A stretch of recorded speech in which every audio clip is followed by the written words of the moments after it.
કાર્તિક છે હું તો આમ ભણું છું A B C D E F G. તો દરેક મિત્રોને મારા રામ રામ. તો આજે તારીખ થઈ છે 13/7/2026 અને હવે 21 દિવસ ચેલેન્જ પૂરો કર્યા બાદ મને એક નવી હિંમત આવી છે, કંઈક નવું કરવાની ઈચ્છા થઈ છે. તો હવે હું 365 દિવસનો એક ડેલી વ્લોગ સાથે મારું જે ડેલી રૂટીન વર્કઆઉટ છે તો તે બંનેને હું કમ્બાઈન કરી એક હું વ્લોગ ડેલી હું ઇન્સ્ટાગ્રામ ઉપર અપલોડ કરીશ. તો તેનો આજે મારે પ્રથમ દિવસ હતો.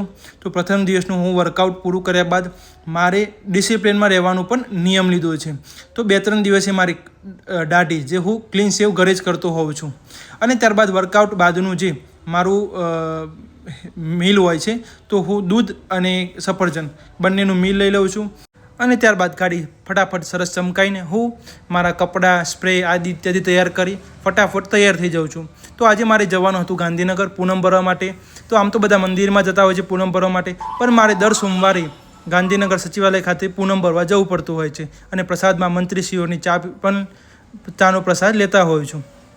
તો હું અને મારા મોટા બાબા બંને ફટાફટ ગાંધીનગર જવા માટે નીકળી જઈએ છીએ. તો ગાંધીનગર પહોંચી ગેટ નંબર 1 ઉપર જઈને અમારું આધાર કાર્ડ બતાવીને સાહેબ અમને ગેટ પાસ આપી દે છે. તો ગેટ પાસ અંદર લઈ જઈને અમે જે અમારું પર્સનલ કામ હોય છે તો તે કામ માટે અમે જે ઓફિસમાં જવાનું હોય, મંત્રીઓને મળવાનું હોય તો ત્યાં ફટાફટ અમે મારી જે રજૂઆતને આ બધું કરવાનું હોય છે તે કામ સરસ ફટાફટ પૂરું કરી દઈએ છીએ અને ત્યારબાદ ત્યાંથી લગભગ 3 વાગે અમે ઘરે આવવા માટે નીકળી જઈએ છીએ. તો ઘરે આવી મારે જમવાનું પણ બાકી હોય છે તો સરસ ભોજન લીધું અને ત્યારબાદ ફરીથી મારું જે ડેલી રૂટીન હોય છે તો તે કામ માટે હું લાગી પડું છું. તો આવીને સીધું જ પપ્પાની મદદ કરવા માટે હું લાગી જાઉં છું. તો તમે જોઈ શકો છો કે આ મારી કરિયાણાની દુકાન છે. આ એક અમારી જૂની પેઢી છે, લગભગ 30 વર્ષ જૂની પેઢી છે અને પપ્પા તે સંભાળતા આવી રહ્યા છે અને હું પણ જ્યારે પણ મને સમય મળે, હું ફ્રી હોય તો પપ્પાની મદદ કરતો હોઉં છું. તો ત્યારબાદ પછી એટલામાં સાંજનો સમય થઈ જાય છે અને દુકાન બંધ કરવાનો સમય થાય છે.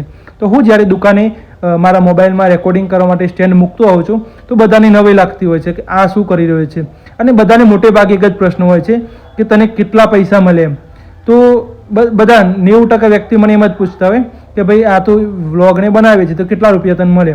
પછી એમને સમજાવવું પડે કે ભાઈ હાલ તો કંઈ એવું આમાં કોઈ કમાણી નથી હોતી, શરૂઆત તમારે કરવી પડે અને તમે ગમે તે ફિલ્ડમાં મહેનત કરશો તો તમને જરૂર મહેનતનું ફળ મળશે. તો ત્યારબાદ હું સાંજના સમયે ડેલી હું જે મારું સવારનું જે કસરત પહેલાંનો મારો ખોરાક હોય છે, ચણા, કાજુ, બદામ, દ્રાક્ષ, તો સરસ તે એક વાટકામાં પલાળી ત્યારબાદ મારે જે ડેલી રૂટીનમાં મારે ચાલવાનું હોય છે